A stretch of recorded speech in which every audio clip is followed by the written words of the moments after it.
Hola, ¿qué hay? Buenos días, buenas tardes o buenas noches según cuando estéis viendo este vídeo. Gracias a Landapap por invitarme a revisar este tema y os voy a hablar de las pantallas en la infancia desde el punto de vista del pediatra de atención primaria. Me llamo Marta Carballal Mariño, soy pediatra de atención primaria del Centro de Salud de Novo Mesoiro, A Coruña, y desde el 2023 coordino la red de investigación de pediatría de atención primaria de la EPAP. Decir que no tengo ningún conflicto de interés relacionado con este tema y en principio hacer una breve introducción diciendo que en los últimos años, especialmente desde la pandemia por coronavirus, tenemos la sensación en nuestras consultas de que crece el uso abusivo de las pantallas, ¿no?, en los niños. Y por eso en 2022 la Asociación Española de Pediatría publicó las recomendaciones de salud digital en el Plan de Salud Digital de la EPE. Desde entonces ha habido una cantidad enorme de publicaciones porque en las consultas de atención primaria, en las unidades de salud mental, en los servicios de atención temprana y en urgencias, incluso en las hospitalizaciones, ha habido una modificación enorme, ¿no?, de los problemas que veíamos en los chicos. Y eso nos obliga a actualizar los contenidos preventivos que damos en las consultas de nuestros centros. Un artículo de lectura obligada que os pongo en la bibliografía y que os pongo aquí son los efectos de los medios digitales en la salud física y el desarrollo de María Angustia Salmerón Ruiz, en la que está basada la mayor parte y el corpus más grande de esta presentación. Pues eso, decir que el mundo digital tiene beneficios e inconvenientes, que impacta sobre la salud, especialmente en niños y adolescentes que están en formación, que están en desarrollo, y que los chicos que recibimos en nuestras consultas y los que se están yendo ya son todos nativos digitales, ¿no? Y las pantallas no dejan de ser un soporte, pero en sí mismo no es una sustancia psicoactiva ni una conducta, y que tendríamos que diferenciar entre lo que es usar las tecnologías, que no es más que emplear las pantallas sin establecer un juicio de valor, el abuso, que ya os digo pues cuáles son las recomendaciones actuales, haciendo un spoiler, porque quizás sea lo más importante de todo lo que voy a contar, es que no se debería de utilizar en menores de 7 años y que de 7 a 12 años se recomienda desde la EP utilizar menos de 1 hora al día, y que luego hablaríamos de adicción si esta utilización abusiva de pantallas llega a un momento en que interfiere con las emociones, el hábito cotidiano como estudiar, navegar por internet o utilizar las redes sociales pierde su sentido original y pasa a ser una forma de evadirse de la realidad. Y esto genera un comportamiento compulsivo que interfiere con otras áreas de la vida, que llega a generar una falta de control y una dependencia. Entonces os voy a hablar de todos estos puntos que hemos encontrado, de estos problemas que hemos encontrado asociados al uso excesivo de pantallas, ¿no? Vamos a hablar de problemas posturales, de defectos de refractación, de los problemas asociados al sedentarismo, de los problemas relacionados con el sueño, de los graves problemas de salud mental y de los trastornos del neurodesarrollo. Entonces, empezando por las alteraciones traumatológicas y posturales, decir que el síndrome del túnel carpiano, la tendinitis de Decker-Venn y las epicondilitis por el uso de ratón y las bursitis pues se han asociado con el abuso de pantallas, ¿no? Y que además sobre la columna, como tenemos una anteversión cervical y el peso no se distribuye uniformemente sobre los hombros, pues tenemos aparición de dolores de espalda, cervicalgias, lumbalgias, que era poco frecuente que viésemos en los niños hace años, ¿no?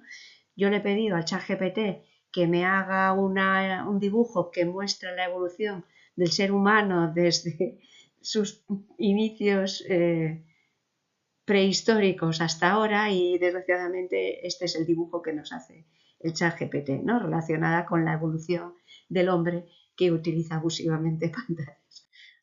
Si nos vamos con las alteraciones visuales, lo que hemos encontrado asociada ha sido la fatiga ocular, el ojo seco y el aumento de los defectos de refracción.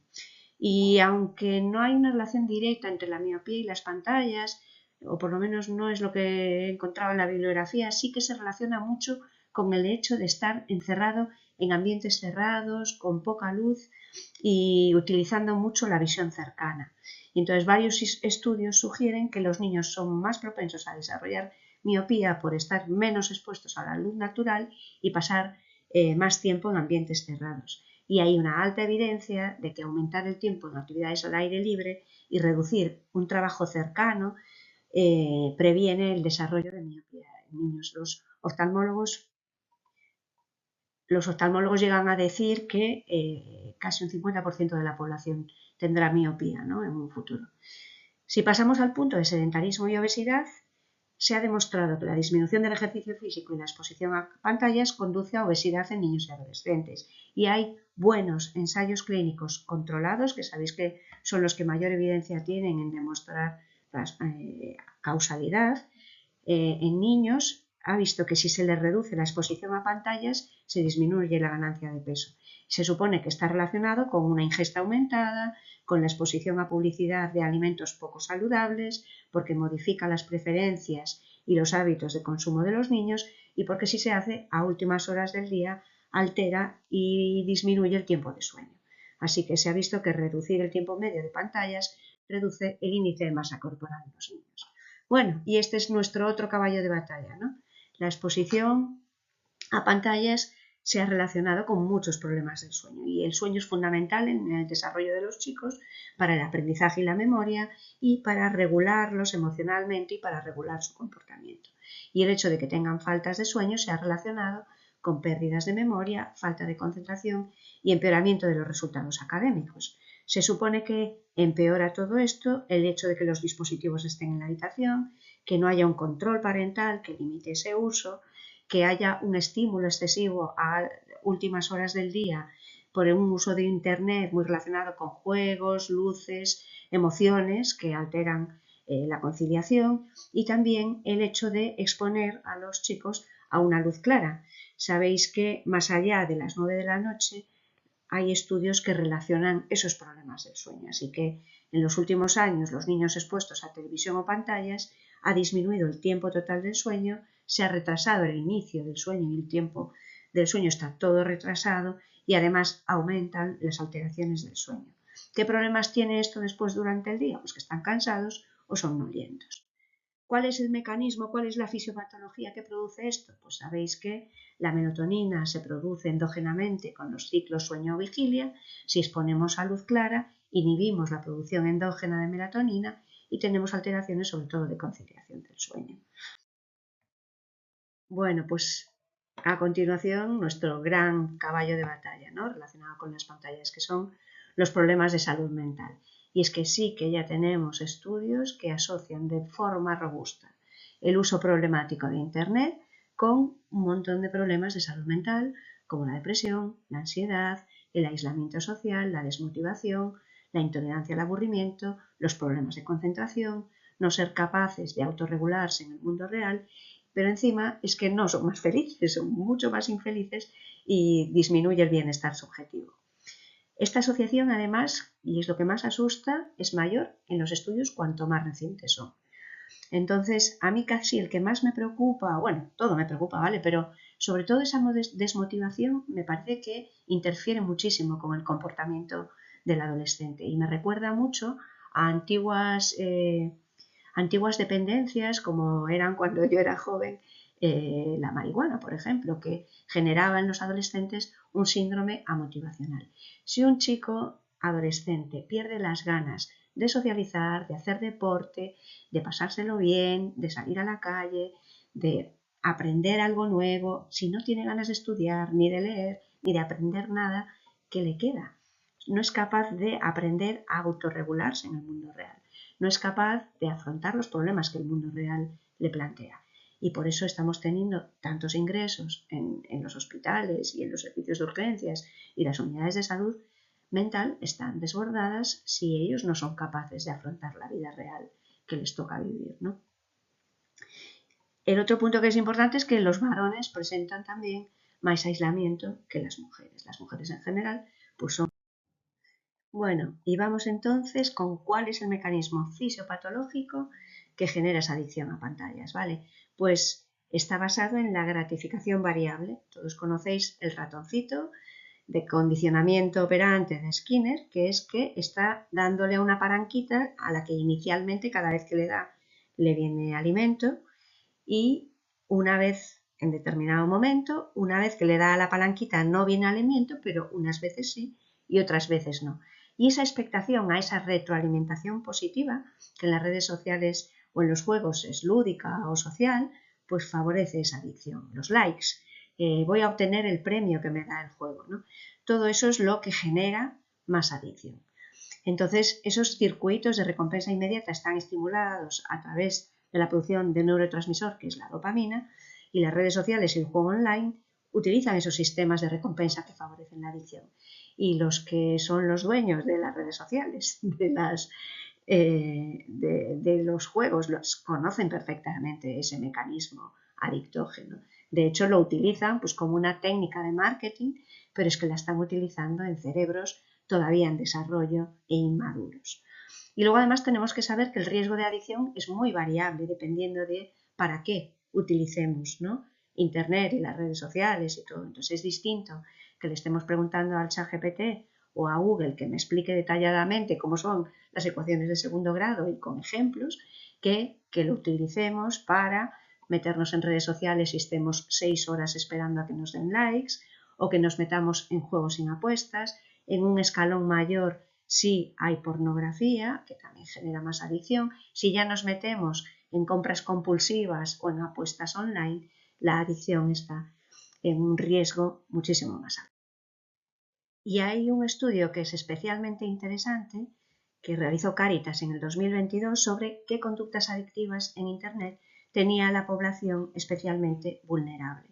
Y entonces hizo un estudio en jóvenes y adolescentes en los que ellos mismos se daban cuenta de que al aumentar el consumo de pantallas disminuía su rendimiento escolar. Además, la mayor parte de los que tenían uso adictivo de pantallas se producía entre adolescentes entre 14 y 16 años.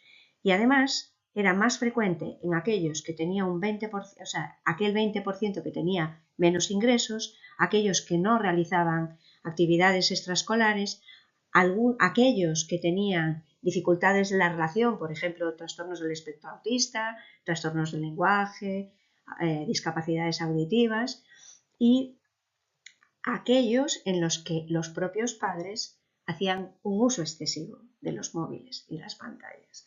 Y aquí yo llamaría muchísimo la atención del ejemplo que los progenitores hacen sobre los niños, porque aquí está buena parte del conflicto. Vamos a hablar ahora del cribado del uso abusivo de Internet y para eso recomendar el cuestionario EUPI, que fue pues, validado en 2015 por Boubeta, que es el que ha escrito de adicciones, ha dado alguna charla también en la EPAP, decir que el punto de corte está en 16 puntos y viene a medir eso que hablábamos al principio de cómo es importante ver cuánto limita las emociones y cuánto modifica las conductas, ¿no? Cuánto generamos de adicción en ese uso abusivo de Internet. Vamos entonces con los trastornos del neurodesarrollo, el siguiente ítem de nuestra ponencia, siguiendo el esquema inicial, y vamos a hablar entonces en las dos etapas más importantes del desarrollo de los niños y de los adolescentes, que es en las primeras edades del neurodesarrollo y luego en la adolescencia. Entonces vamos a hablar de neurodesarrollo en menores de 6 años, ¿no? Decir que inicialmente el cerebro de un recién nacido tiene muchas neuronas y durante los primeros años de vida se generan un gran número de sinapsis, que de los 0 a los 2 años es fundamental el desarrollo de la psicomotricidad gruesa y fina y del desarrollo del lenguaje, pero que los hitos del neurodesarrollo tienen un timing, un momento concreto en que se deben de producir, y si no se produce en ese momento vamos a perder esas ventanas de oportunidad. Entonces, en cuanto al desarrollo psicoafectivo, los lactantes prefieren las caras a las voces, pero el cerebro del lactante está adaptado a desarrollarse en un contexto social en que haya un interlocutor que responde a sus demandas y en ese momento tiene una gran plasticidad. Así que estímulos adecuados para ese nuevo desarrollo son jugar con ellos, el juego no estructurado, la manipulación y el contacto con la naturaleza y el aire libre. ¿Qué pasa? Que en el momento en que los adultos están más atentos a su propia pantalla que a la crianza de sus hijos, no dan una respuesta adecuada a las necesidades de los chicos, ¿no? De los lactantes y de los niños pequeños. Y existe una fuerte asociación entre el tiempo de pantalla de los padres y el tiempo de pantalla de los hijos. Así que lo que pasa es que no es que los chicos se porten mal, es que están intentando llamar la atención del cuidador. Así que utilizar el teléfono para premiar o para distraer a los niños de alrededor de 4 años se ha demostrado que provoca que exijan esos dispositivos para calmarse y que se frustren si se les niega. Así que acaba generando dificultad para autogestionarse, dependencia de las pantallas para regular sus propias emociones y dificultad para más adelante en la vida autogestionarse. Esta parte del neurodesarrollo está basada sobre todo en el artículo de la doctora Salmerón de 2025, que está publicado en Anales, que os va en la bibliografía. Pero este otro trabajo de las compañeras de Zaragoza, Estimula su cerebro, que no te sustituye una pantalla, está genial también. Os recomiendo su lectura porque también os lo van a contar estupendamente. En cuanto a la otra parte, a los mayores de 6 años, ¿cómo afecta al neurodesarrollo?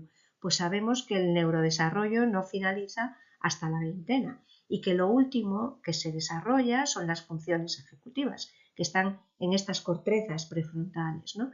Bueno, hay gente que ya sabéis que dice que hay muchos que no desarrollan hasta los 30 años, pero bueno, 20-25 años teóricamente todavía no tienen una corteza prefrontal desarrollada, unas funciones ejecutivas desarrolladas, y no es muy práctico pretender que el adolescente se regule bien en su uso con las pantallas, ¿vale? Porque en la adolescencia van madurando progresivamente el sistema límbico y la corteza cerebral, pero los medios digitales interfieren aumentando la activación de la región límbica, porque los sistemas de gratificación inmediata van a través de las emociones y disminuyen la actividad frontal porque no permite la reflexión, la pausa, la tranquilidad, aburrirse, sino que están generando emociones continuamente. La multitarea, que es otro problema que tenemos, que los chicos utilicen varias pantallas simultáneamente, que se crean que son capaces de poder hacer varias cosas a la vez, esto es mentira, es imposible, pues se asocia con peores resultados cognitivos, disminuye la capacidad de filtrar distracciones, aumenta la impulsividad y disminuye la memoria de trabajo, que ya sabéis que es una de las bases de los problemas del TDAH. Y para documentar esto, pues hablar de estudios ya publicados de volúmenes cerebrales medidos por resonancia magnética. Aquí hay un estudio a 2 años de seguimiento en niños entre 9 y 13 años en los que están viendo el desarrollo cerebral, cómo se modifica en los volúmenes cerebrales en aquellos que utilizan pantallas y en aquellos que tienen más actividades de lectura. Y realmente pues se ve que no las hay cuando se utilizan pantallas. Esos crecimientos cerebrales hablan de 148 áreas corticales y unas 12 áreas subcorticales, ¿vale? En zonas pues frontales y temporales.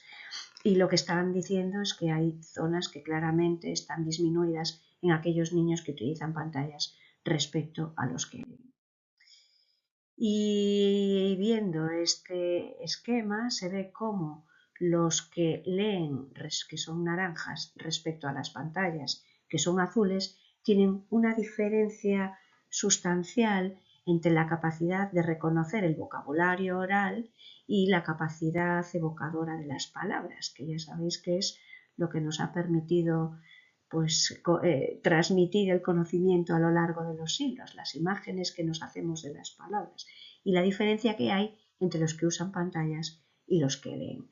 Y también ya no solo primero leer y pantallas y luego ver lo que pasa con el conocimiento de vocabulario, sino lo que pasa con los que usan muchas pantallas, qué problemas después de conducta tienen en esta otra columna, que es que hay mayores, sobre todo, trastornos negativistas desafiantes, pero bueno, problemas conductuales. Bueno, pues ya sé que esto es así un poco descorazonador, pero bueno, está claro que ha habido una actualización en base a la nueva evidencia científica de la Asociación Española de Pediatría, que se pasa de los límites previos a no ofrecer pantallas antes de los 6 años, que es importante el tiempo que los padres pasan frente a las pantallas como ejemplo de sus hijos, sobre todo en las comidas y en el dormitorio, que se ve que perjudica a distintas áreas y que hay que buscar medidas no solo para los los padres y las familias, sino también para los coles, el sistema educativo y los gobiernos, porque esto está claro que no es una cosa que solo afecte al entorno familiar. Las recomendaciones las tenéis muy bien en el artículo, os las he puesto en los documentos adjuntos, no las voy a leer todas porque sí que las conocéis, pero realmente está bien revisarlas, tanto para las familias como para los gobiernos como para el sistema educativo. Así que, en conclusión, en los últimos años se acumula la evidencia de que las pantallas afectan al neurodesarrollo y al desarrollo psicoafectivo de lactantes, niños y adolescentes, que no se recomienda utilizar en menores de 7 años y no más de una hora entre 7 y 12, quien cumple esto, y que hay evidencias del papel que los progenitores tenemos como ejemplo de nuestros hijos. Que nuestra obligación es proteger a los vulnerables, a los niños en desarrollo, pero también a los niños con problemas, a los niños con trastornos de espectros autistas, en los que los padres a veces claudican y la verdad que la pantalla es un recurso pues para descanso familiar. Probablemente haya que buscar otras opciones, ¿no? Pero ellos se van a enganchar probablemente más también a las pantallas. Y luego también controlar el tiempo de uso para promover otras actividades deportivas, de contacto con la naturaleza y, como diría mi querida amiga la doctora Garach, de fomentar la lectura desde edades precoces. Así que nada, es necesario un abordaje familiar, educativo, político y social. A mí, que me gusta mucho leer, y yo sé que aquí a mucha otra gente también, recomendar estos dos libros. Uno es de Lola López Mondéjar, que habla cómo los adolescentes se han quedado sin palabras que les capaciten verbalizar sus malestares y sus problemas, se han quedado sin relatos. Fue un premio de ensayo anagrama y la verdad que ejemplifica muy bien todo lo que está sucediendo. Y este es Momo, que yo lo leí cuando tenía, pues no sé, 13, 14, 15 años. Y en aquel momento me dio un mal rollo terrible.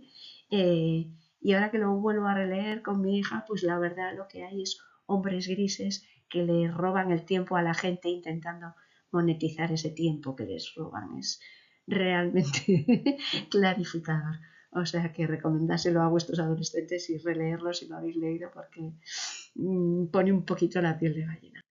Y nada más, decirnos que bueno, que sí, que hay un internet malo, pero hay otro internet estupendo que nos ha cambiado la vida a muchos, que nos ayuda en el día a día, y todo esto es todo lo que la EPAP ofrece. Yo desde PAP en Red animaros en Andalucía a participar en nuestro próximo estudio, que irá sobre el sueño en las pantallas, y empezará la recogida en septiembre, o sea que los que queráis apuntaros, pues bienvenidos seréis. Y nada más, por un buen uso de la energía y de la inteligencia colectiva, porque esa es mejor que la inteligencia artificial, que no deja de ser una herramienta, ¿no? Tenemos que saber para qué y con quién. Pues muchísimas gracias y espero que os sea muy útil. Un saludo.